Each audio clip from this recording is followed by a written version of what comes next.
जय हिंद दोस्तों इस वीडियो में आपको बताने वाला हूं यूनियन पब्लिक सर्विस कमीशन यानी कि यूपीएससी सीडीएस 2 2020 ऑनलाइन फॉर्म के बारे में कि कैसे आपको ये फॉर्म फिलअप करना है। तो आप इस वीडियो को देखते रहिए, मैं आपको इसके बारे में पूरी जानकारी देने वाला हूं जिससे कि आप इस फॉर्म को बिना किसी मिस्टेक के भर पाओगे।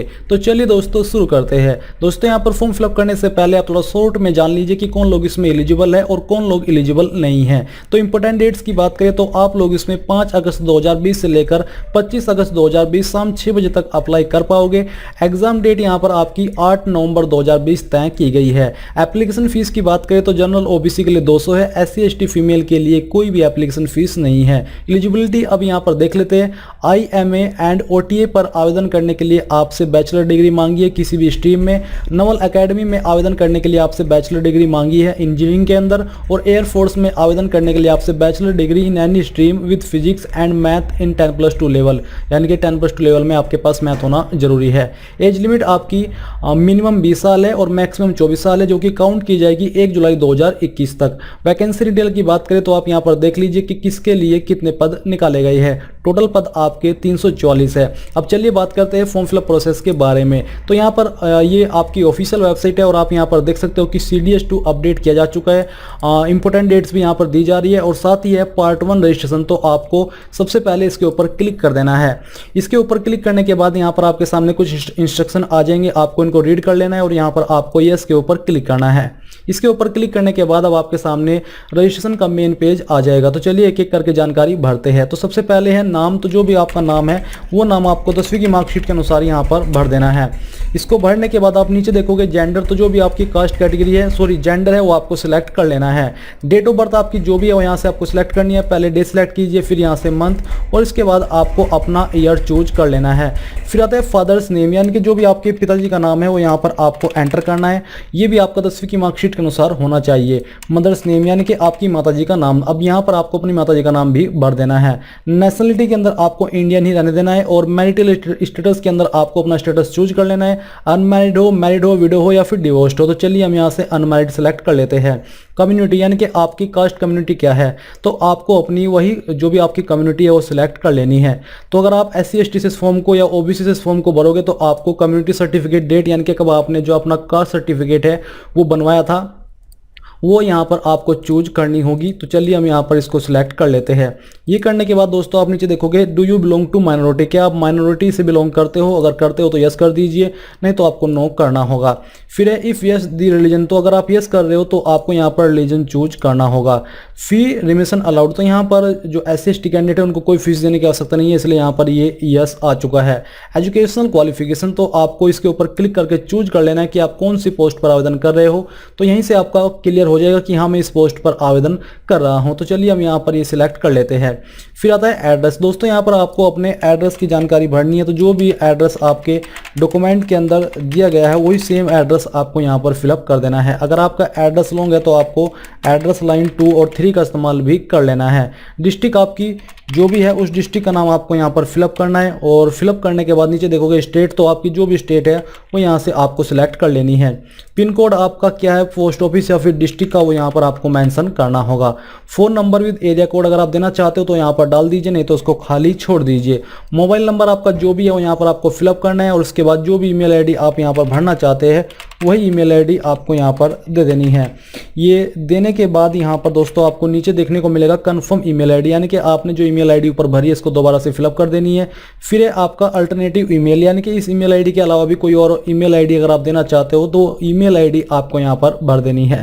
ये सब भरने के बाद आपको एक बार ये सब जानकारी यहाँ पर चेक कर लेनी है, और चेक करने के बाद आपको कंटिन्यू के ऊपर क्लिक कर देना है। कंटिन्यू के ऊपर क्लिक करने के बाद यहाँ पर दोस्तों आपके सामने कुछ और जानकारी आ जाएगी, जैसे कि फोटो आइडेंटिटी कार्ड। तो यहाँ पर आपको इसके ऊपर क्लिक करना है और इसमें से जो भी आपके पास आईडी है वही आईडी आपको चूज कर लेनी है। और ध्यान दें कि इसमें से कोई ना कोई आईडी तो आपके पास होनी ही चाहिए। तो जो भी आईडी आपने ऊपर चूज किया है उसी का नंबर आपको यहाँ पर फिलअप कर देना है। तो चलिए हम यहाँ पर ये नंबर फिलअप कर देते हैं। फिलअप करने के बाद जो नंबर आपने ऊपर डाला है इसको यहाँ पर दोबारा से डाल करके कन्फर्म कर देना है।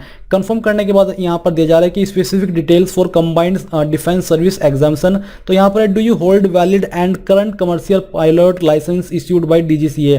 अगर आप करते हो, अगर आपके पास है तो यहाँ पर यस कर दीजिए, नहीं तो आपको नो ही रहने देना है। प्रेफरेंसेस यहाँ पर दी जा रही है कि किसको आप कितनी प्रेफरेंसेस देना चाहते हो, IMA, NA, AFA और TA। तो यहाँ पर दोस्तों जिसको आप जितनी प्रेफरेंस देना चाह रहे हो उसी के सामने आपको 1, 2 इस प्रकार से देना है। बट अगर आप किसी एक कोई प्रेफरेंस देना चाह रहे हो तो आप उसके सामने 1 लिख दीजिए, बाकी में आपको 0 0 फिलअप कर देना है। तो इस प्रकार से आपको जानकारी भर देनी है। भरने के बाद नीचे है whether having likely to have NCC certificate senior division army navy FA। क्या आपके पास जो NCC सर्टिफिकेट है सी कैटेगरी का, अगर आपके पास है तो यहाँ पर कर दीजिए और चूज कर लीजिए कि कौन से वाला है, आर्मी नेवी या फिर एयरफोर्स, नहीं तो आपको नन ही रहने देना है। Whether serving in armed forces, क्या आप सैन्य बल में कार्यरत है, अगर है तो यस कीजिए, नहीं तो आपको नो करना है। क्या आप सैनिक स्कूल से संबंध रखते हैं, अगर रखते हैं तो यहाँ पर यस कर दीजिए, नहीं तो आपको यहाँ पर भी नो करना होगा। अब ये सब जानकारी भी चेक करने के बाद आपको यहाँ पर कंटिन्यू के ऊपर क्लिक कर देना है। अब यहाँ पर दोस्तों आपके सामने आपके रजिस्ट्रेशन का जो प्रीव्यू है वो आ जाएगा, यानी कि जितनी भी जानकारी अभी तक आपने रजिस्ट्रेशन करते समय भरी है इन सभी जानकारी को आप यहाँ पर एक बार चेक कर सकते हो। और अगर आपको लग रहा है कि कहीं पर कोई जानकारी गलत है तो आप उसको सही भी कर सकते हो। तो आपको सभी जानकारी को चेक करते हुए नीचे आना है। नीचे आकर के अगर आपको लगता है कि कोई जानकारी गलत है तो आप यहाँ पर अपडेट के ऊपर क्लिक करके इसको अपडेट कर लीजिए, नहीं तो जो यहाँ पर रैंडम इमेज दिया जा रहा है कैप्चा कोड के रूप में वो यहाँ पर आपको फिलअप करना है। और फिलअप करने के बाद आपको आई एग्री के ऊपर क्लिक करना है और यहाँ से पूरी तरीके से श्योर होकर के ओके कर देना है, क्योंकि इसके बाद आप इसमें कोई भी चेंजेस नहीं कर पाओगे। तो दोस्तों यहाँ पर जो आपका रजिस्ट्रेशन है वो हो चुका है। आप देख लीजिए आपको रजिस्ट्रेशन ID और जो आपकी अन्य जानकारी है वो आपको मिल चुकी है और सेम जानकारी आपको मेल और मैसेज के माध्यम से भी भेज दी गई है। अब इसी सेक्शन के अंदर यहाँ पर दोस्तों जो लोग इस फॉर्म को जनरल OBC से भर रहे हैं, जिनको एप्लीकेशन फीस जमा करनी है, उनको इस स्टेप पर आकर के अपनी एप्लीकेशन फीस जमा करनी है और फीस के लिए आगे बढ़ना होगा।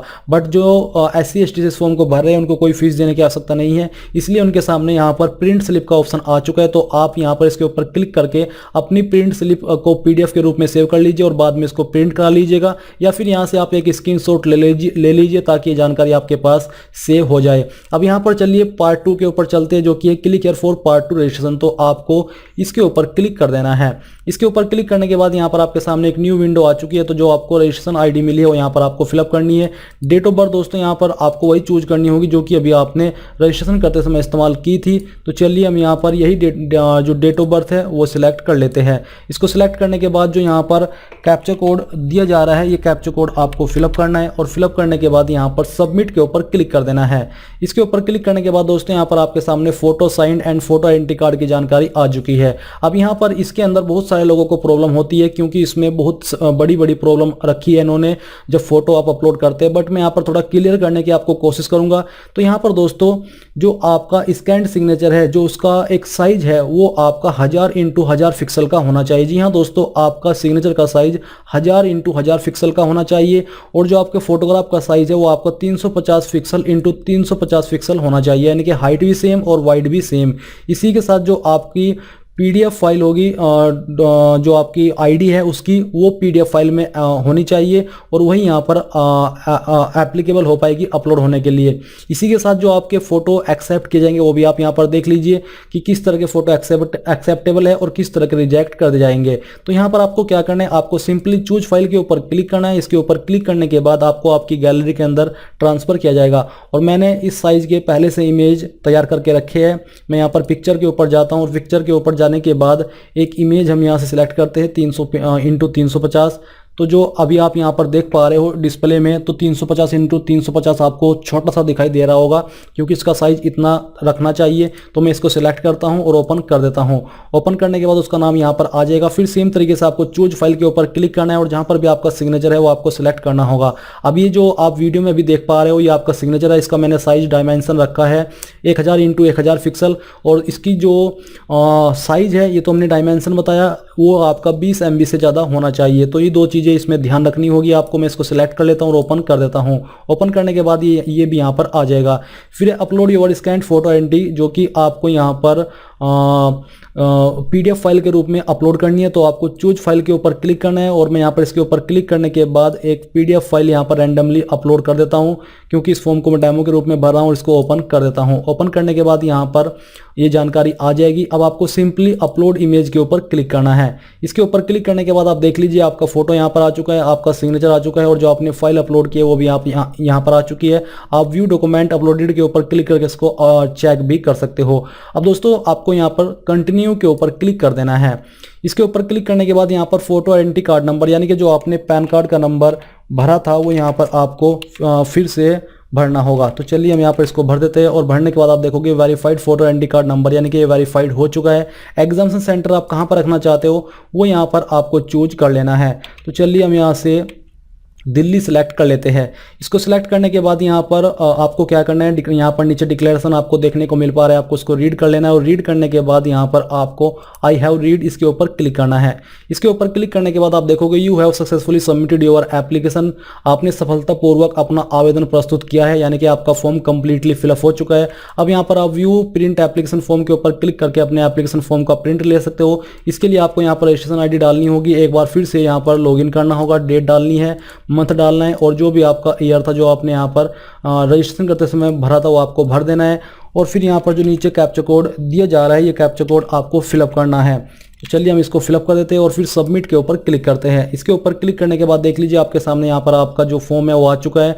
आपको नीचे की तरफ प्रिंट प्रीव्यू के ऊपर क्लिक करके इसको सेव कर लेना है। अगर अभी आपके पास प्रिंटर नहीं है तो आप इसको PDF के रूप में सेव कर लीजिए, बाद में आप इसको प्रिंट करा लीजिएगा।